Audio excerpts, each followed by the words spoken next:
May mga tao na ayaw nilang gustong gawin yung isang bagay na 'to, pero ginagawa nila sa iba. Alam ko marami kang kakilala na gano'n yung character nila, na ayaw nilang ginagawa ng hindi mabuti, pinagtripan, tapos yung gano'ng bagay ginagawa din nila sa ibang tao, sa katrabaho nila, sa classmate nila, sa kakilala nila. Na akala nila joke lang daw, eh. Pero kapag sila yung, biniro,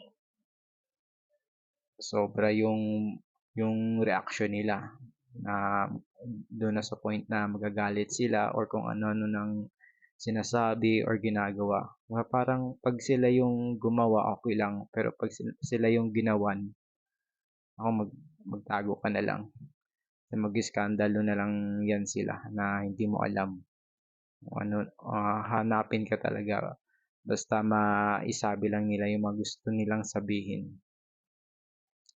Kaya sana maging sensitive, maging aware yung isang tao na kung ayaw niyang gawin yung isang bagay na yun sa kanya, sana gano'n din siya, 'wag niya din gawin sa iba.